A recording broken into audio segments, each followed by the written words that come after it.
কোরআন সূরা ফাতিহা আয়াত নম্বর 18 আল্লাহ বলেন নিশ্চয় আমি আল্লাহ সন্তুষ্ট হয়ে গিয়েছি, এই মুমিনদের প্রতি সন্তুষ্ট হয়ে গিয়েছি হে নবী যারা আপনার কাছে বায়াতে রাসূল গ্রহণ করেছে। সুবহানাল্লাহ। এই আয়াতে কারিমার অর্থ হলো আল্লাহ তাদের প্রতি সন্তুষ্ট হয়েছে যারা বায়াতে রাসূল গ্রহণ করেছে। তাহলে বোঝা গেল আল্লাহ তাদের প্রতি রাজি, তাদের প্রতি সন্তুষ্ট হন যারা বায়াত গ্রহণ করে। এই আয়াতটা নজরে খাস হুকুমে আম। আয়াতটা নাযিল হইছে 1400 বছর আগে, কিন্তু এর হুকুম এখনো আছে। এখনো যে কেউ হক্কানু নাইবে নবীর হাতে, একজন হক্কানি পীর মুর্শিদের হাত থেকে বায়াত রাসূল গ্রহণ করে আমার আল্লাহ তার প্রতি রাজি হয়ে যায়। সুবহানাল্লাহ। আওয়াজ দিয়ে বলুন বাবা, আল্লাহ যার প্রতি সন্তুষ্ট হয় তার ইহকাল পরকালে কোনো ভয় আছে? 2 নাম্বার বাবা সূরা ফাতিহা আয়াত নম্বর 10 আল্লাহ বলেন ইন্নাল্লাযীনা ইউবাইয়ুনাকা ইন্নামা ইউবাইয়ুনাল্লাহ ইয়াদুল্লাহ ফাওকা আইদিহিম। আমার আল্লাহ গো নবী গো আপনার কাছে যারা বায়াত হয়েছে বা হবে তারা মূলত আমি আল্লাহর কাছে বায়াত হইবে। সুবহানাল্লাহ। ইয়াদুল্লাহ ফাওকা আইদিহিম, তাদের হাতের উপর আমি আল্লাহর কুদরতি হাত রয়েছে। সুবহানাল্লাহ বলতে না বাবা? আচ্ছা এখন বাবা ইন্নাল্লাযীনা ইউবাইয়ুনাকা আলেমুল আমরা বুঝবো ইন্নাল্লাযীনা ইউবাইয়ুনাকা শব্দটা মুজারের সিগা, এর অর্থ হবে প্রেজেন্ট এন্ড ফিউচার, বর্তমান এবং ভবিষ্যৎ। আল্লাহ বলতেছেন হে নবী আপনার কাছে যারা বায়াত রাসূল হয়েছে বা হবে মানে কিয়ামত পর্যন্ত, কিয়ামতের আগ পর্যন্ত যদি কেউ নাইবে নবী, এখন তো জাহিরিভাবে নবী নাই, কিন্তু নাইবি নবীর মাধ্যমে হক্কানি পীর মুর্শিদের হাতে যারা বায়াত রাসূল গ্রহণ করবে তারা মূলত আল্লাহর কাছে বায়াত হবে। চিৎকার দিয়ে ইয়াদুল্লাহ ফাওকা আইদিহিম, তাদের হাতের উপর আল্লাহর হাত রয়েছে। সুবহানাল্লাহ বলতে না বাবা? তাহলে বায়াতকে অস্বীকার করার কোনো সুযোগ। এখন মহিলারা কি বায়াত হতে পারবে? মহিলারা বায়াত হইতে হবে, আল্লাহ পাকের হুকুম।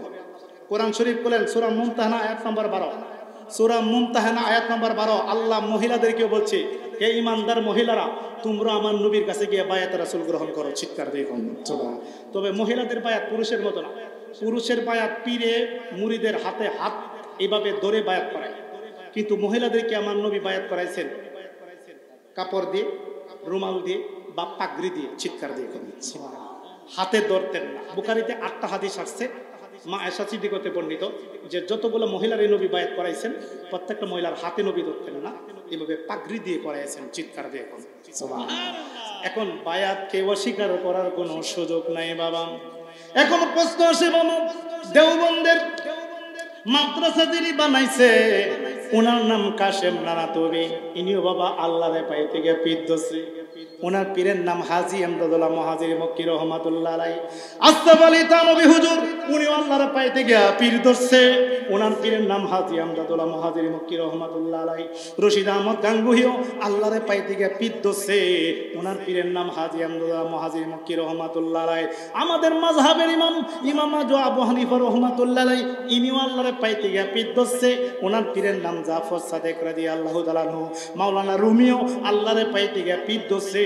মাওলানা রুমির পীরের নাম হলো বাবা কি শামসুত তাবরিজ রহমাতুল্লাহ আলাইহি। ইমাম গাজ্জালিও বাবা আমির কুলার রাদিয়াল্লাহু তাআলা আনহুর কাছে মুরিদ হইছে। বড় পীর আব্দুল কাদের জিলানী উনিও আল্লাহরে পাইতে গিয়া পীর ধরছে। ওনার পীরের নাম শেখ আবু সাইদ মাকজুমি। খাজা মাইনুদ্দিন চিশতি রহমাতুল্লাহ আলাইহি যিনি 1 কোটি হিন্দুরে মুসলমান বানাইছে ইনিও আল্লাহরে পাইতে গিয়া পীর ধরছে।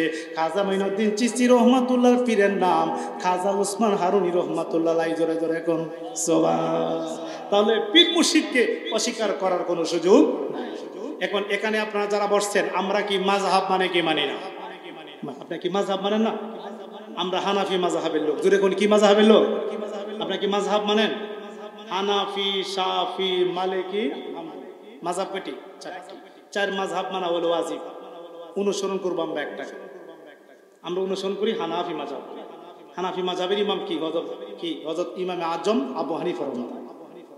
আমরা কি ওনারে মানে কি মানি না? এখন ইনিও আল্লাহরে পাইতে গিয়ে পীর ধরছে। এমন কি উনি কি বলছে জানেন? ফিকহ আকবরের মধ্যে লাউলা সালতানে লাহালাকান নুমা, আমি আবু হানিফা যদি শেষের 2 বছর পীরের কাছে মুরিদ হইয়া আমি যদি ইলমে তাসাউফের জ্ঞান অর্জন না করতাম তাহলে আমি ধ্বংস হয়ে যাইতাম। তাহলে ইলমে তাসাউফ এটা কোন বিদ্যা বাবা? বাবা গো ইলম হলো 2 প্রকার, একটা হলো ইলমুল লিসান আর একটা হলো ইলমুল কালব। বাবা বাইহাকি শরীফের মধ্যে আছে এলেম হলো দুই প্রকার, একটা এলেম হলো ইলমুল কাল, একটা ইলমুল লিসান। একটা হলো স্কুল মাদ্রাসায় পড়া জ্ঞান অর্জন করি, এটা ইলমুল লিসান, পুঁথি পুস্তকের বিদ্যা। আর একটা ইলমুল কাল মানে কলবের বিদ্যা। এই কলবের বিদ্যায় উপকারী বিদ্যা। শুধু শরীয়ত দিয়ে আল্লাহরে পাওয়া যাবে না, আল্লাহর পাইতে হলে দুই ধরনের জ্ঞান লাগবে, একটা হলো শরীয়ত, আরেকটা হলো মারেফত। জোরে জোরে কোন একটা হলো জাহিরি বিদ্যা, আরেকটা হলো কলবের বিদ্যা, বাতিনি বিদ্যা। জাহিরি বিদ্যা দ্বারা মানুষের দেহ শুদ্ধি হয়, জাহিরি ইবাদত দ্বারা দেহ শুদ্ধি হয়, আর বাতিনি ইবাদত কলবের ইবাদত দ্বারা মানুষের কলব শুদ্ধি হয়।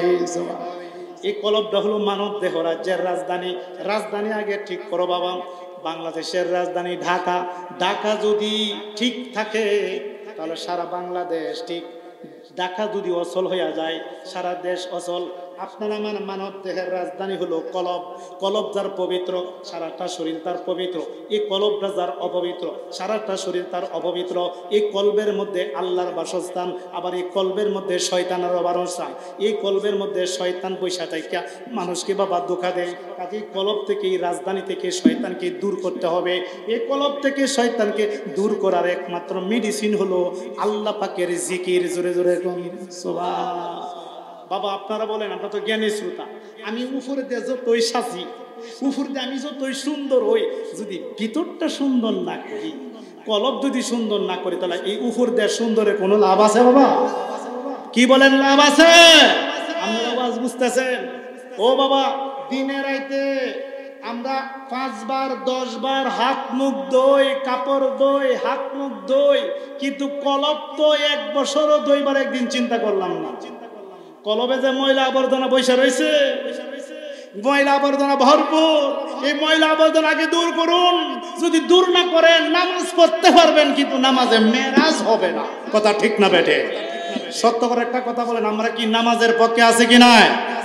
কিন্তু আমরা যখন নামাজে দাঁড়াই, মন কিন্তু মসজিদের মধ্যে থাকে না।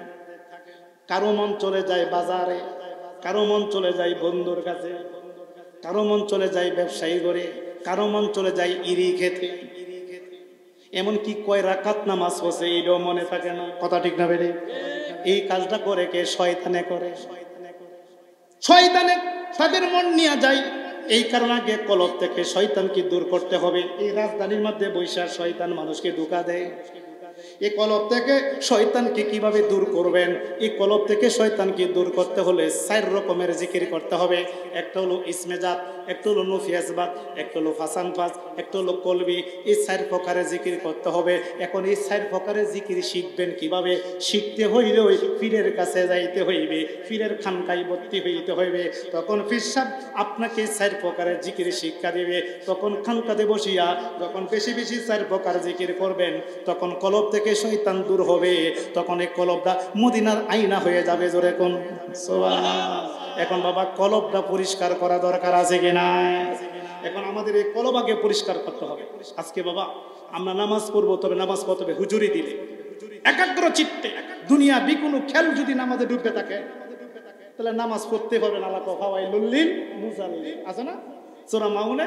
আল্লাহ কইছে একদল নামাজীর রানী দুজহ নিক্ষেপ। নামাজির আল্লাহ দুজকে নিক্ষেপ করতো কেন?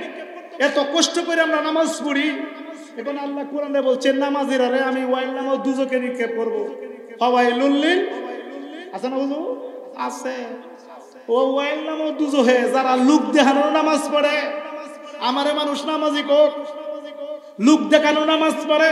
যারা নামাজের মধ্যে দুনিয়া বিখ্যালে ডুবে থাকে, যারা নামাজের মধ্যে উদাসীন থাকে, দুনিয়া চিন্তার মধ্যে ডুবে থাকে, এই সব নামাজীদেরকে আল্লাহ ওয়াইল নামক দিদিকে দুজকে নিক্ষেপ করবে। কাজে নামাজ পড়তে হবে হুজুরি দিলে, একাগ্র চিত্তে। যদি একাগ্র চিত্তে আপনি নামাজে দাঁড়ান, তাহলে এই নামাজে মেরাজ হয়ে যাবে। চিৎকার দিয়ে আমরা কি বাবা হুজুরি দিলে নামাজ পড়তে চাই কি চাই না? দুইটা হাত তুলে দেখায় কে নামাজের পক্ষে? নামাজের পক্ষে কে কে হাত তুলে দেখায়? নারে তাকবীর। এই দেব বাবা আশিকের রাসূলের আওয়াজ না, ভলিউম জিন আছে শব্দ বাড়াই দেব রংপুরের বাবারা। নারে তাকবীর, নারে রিসালাত ইয়া রাসূলুল্লাহ, নারে রিসালাত। আহলে সুন্নাত ওয়াল জামাত জিন্দাবাদ। নামাজ রোজা সেখানে দয়াল নবী যেখানে, ওলি আল্লাহ যেখানে, পীর মাশায়েখ যেখানে, কুরআন হাদিস যেখানে, সুন্নিয়তের আলো, মিলাদ কিয়ামের আলো, নবী নাই যেখানে, সবাইকে মারহাবা। এখানে যারা বসছেন সবাই আপনারা জ্ঞানী শ্রোতা, মারহাবা। ও রংপুরের বাবারা, রংপুরের বাবারা, আপনারা আসলে আপনারা জ্ঞানী শ্রোতা। সবার চেহারার মধ্যে হাসি হাসি ভাব, খুশি খুশি ভাব আমি দেখতে পাচ্ছি। এটার কারণ কি জানেন? এটার কারণ হলো আপনাদের প্রত্যেকের চেহারার মধ্যে আমার দয়াল নবীর নূর রয়েছে। আমরা নবীকে নূর মানে কি মানি না, নবীর নূর আপনাদের চেহারার মধ্যে। সুবহানাল্লাহ বলেন বাবা। আমি দোয়া করি আপনাদের কলবের মধ্যে ঈমানি নূর আরো বাড়িয়ে দাও, আমিন বলেন।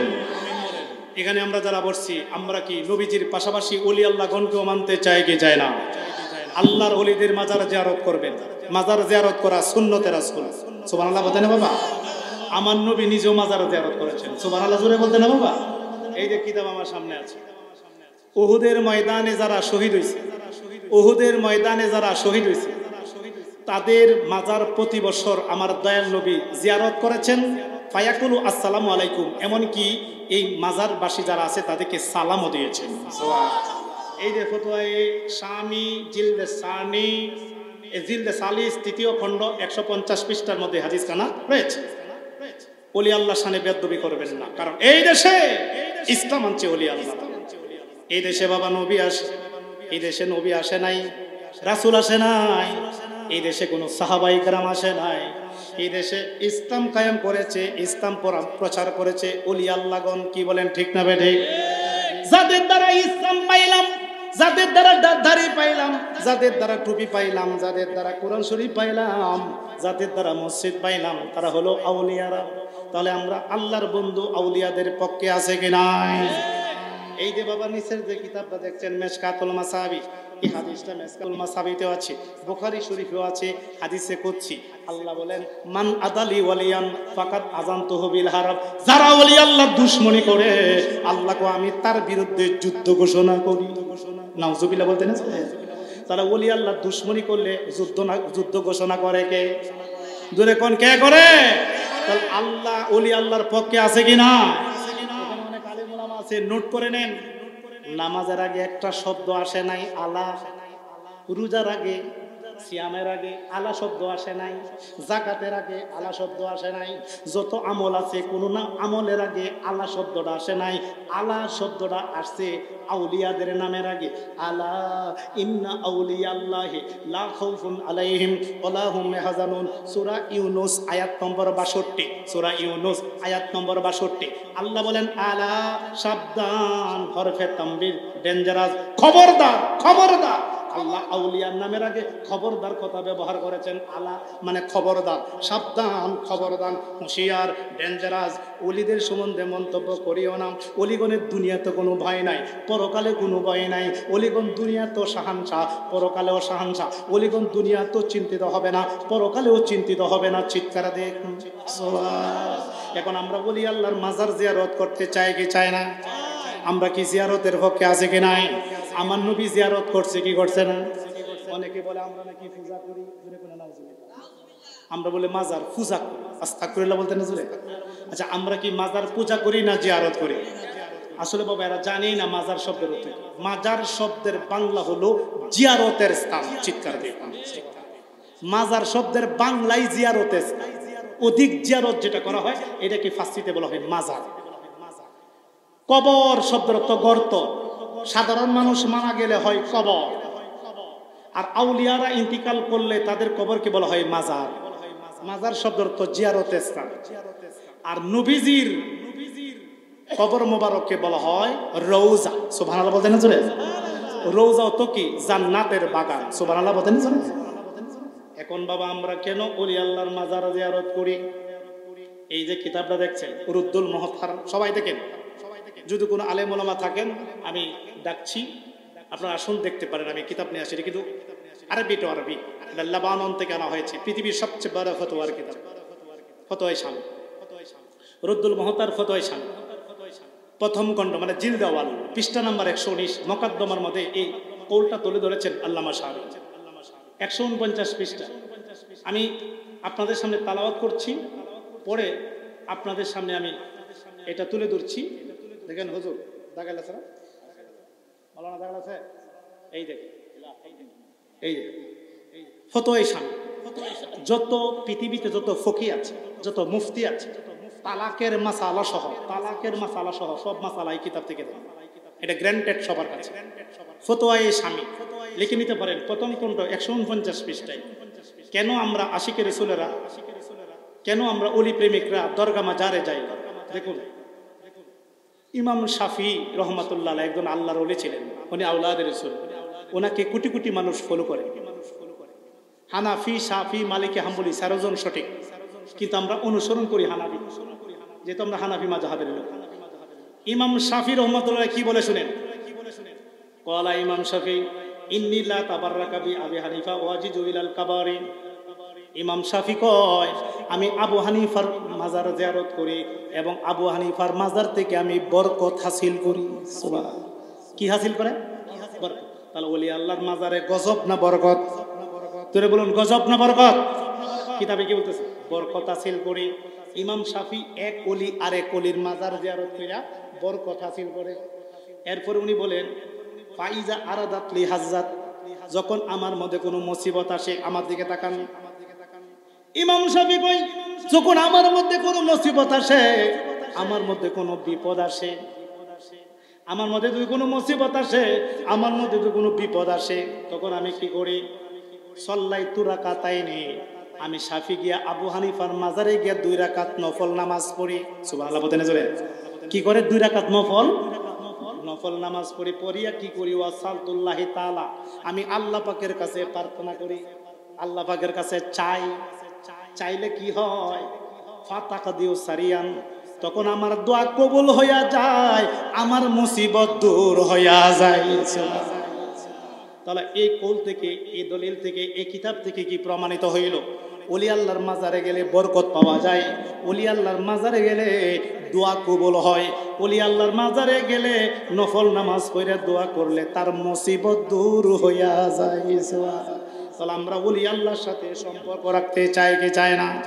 হ্যাঁ, ওলিদের সাথে বেয়াদবি করবেন না, উপায় নেই। আল্লাহর ওলিরা আল্লাহর বন্ধু। আল্লাহ বলছে, যারা আমার বন্ধুদের শত্রুতামি করে আমি তার বিরুদ্ধে যুদ্ধ ঘোষণা করি। এর আল্লাহর বন্ধু। এত সহজ না বাবা, যে ওলি আল্লাহর তামাম জিন্দেগিটা আল্লাহর জন্য সৎকা করে দিয়েছে, আল্লাহর জন্য বিলিয়ে দিয়েছেন, তারাই তো আল্লাহর ওলি। দেখি সাধারণ মানুষটা কি? যে বাবা শাহজালাল হেমিনি মুজারাতি রহমাতুল্লাহ আলাইহি জায় নামাজের মুসল্লা বিছাইয়া নদী পারিয়ে বসে, সুবহানাল্লাহ বলতে না জোরে? আপনি আমি পারবো? আমি পারবো? এর নাম হলো কারামত। কারামত আউলিয়া হাক্কুন, ওলি আল্লাহর কারামত সত্য। কারামত কারে কয়? আমাদের জন্য তাহা অসম্ভব, ওলি আল্লাহর জন্য তাহা সম্ভব। আমরার পৃথিবীর সব মানুষের পাওয়ার যেখানে শেষ, একজন ওলির পাওয়ার এখান থেকে শুরু। সুবহানাল্লাহ বলতে না জোরে? কি বলেন, ওলি আল্লাহর পাওয়ার আছে কি নাই? পাওয়ার দিছে কে? ওনাদের মধ্যে কারামত আছে কি নাই? বড় পীর আব্দুল কাদের জিলানী রহমাতুল্লাহ আলাইহি বয়স যখন 7 বছর, জোরে কোন কত? ওনার আব্বার নাম ছিল আবু সালেহ জঙ্গি মশা, ওনার আম্মার নাম ছিল উম্মুল কায়ের ফাতেমা। 2 স্বামী স্ত্রী মিটিং করতেছেন, স্বামী গো, আমার ছেলে আব্দুল কাদের জিলানীর বয়স তো 7 বছর হয়ে গেল, তারে তো এখন মাদ্রাসায় ভর্তি করানো দরকার। কটিকিতে বলছো? তো আমাদের এলাকায় একটা মক্তব আছে, তারে ভর্তি করাইয়া দেই, তারে সাজাইয়া দাও। বড় পীরের সাজাইয়া দিল, বয়স 7 বছর। ওনার আব্বা আবু সালেহ জঙ্গি মোসা নিয়ে গেলেন হুজুরের কাছে, গিয়ে বলেন, হুজুর আপনি তো এই মক্তবের হুজুর? জি হ্যাঁ। আমার ছেলে আব্দুল কাদের জিলানী কোনোদিন মক্তবে আসে নাই, আজকের জীবনের প্রথম আসছে, অন্তয়া করে আমার ছেলের একটু পড়ান। আচ্ছা, ভর্তি করাইছে। বাবা চলে গেলেন, বড় পীরের কাছে ডেকে নিয়ে বলেন, আব্দুল কাদের জি, আব্দুল কাদের রে, তুমি কোনোদিন মক্তবে আসছো? জি না হুজুর, আজকে জীবনের প্রথম আসছি। তুমি যেহেতু প্রথম আসছো, প্রথম থেকেই পড়ো। হুজুর কোত্থেকে পড়তাম? তুমি প্রথম থেকে পড়ো। প্রথম হইল তুমি কায়দা থেকে পড়ো। সুবহানাল্লাহ বলুন। নারায়ে তাকবীর, নারায়ে রিসালাত। পিসাবুদের আগমন, সবাই পিসাবুদের আগমন, সবাই বলি মারহাবা। সুফি মানুষ, সুবহানাল্লাহ। শরীফ মানুষ, সুফি, সরল সাদা মনের মানুষ। এই বাবা মাজুসির লোকে বলি তাই সুফিরা খুব সহজ সরল থাকে, কিন্তু ভিতরটা খুব সুন্দর। আর ভিতর যাদের সুন্দর, এই ভিতরের মধ্যে আল্লাহর বাসস্থান হয়। জোরে জোরে করো, জোরে বলতে না সুবহানাল্লাহ। সুফি কারা জানেন? যারা ত্যাগী, যারা মানুষকে ভালোবাসে, সবকিছু আল্লাহর জন্য ত্যাগ দেয়। শরীয়ত, তরিকত, হাকিকত, মারফত, এর হলো তাসাউফ। এই তাসাউফের জ্ঞান যারা অর্জন করে তারা সুফি। আর সুফিরা হলো আল্লাহর বন্ধু। সুফিরা ভিতরে আল্লাহর বাসস্থান থাকে। সুবহানাল্লাহ বলেন জন্য।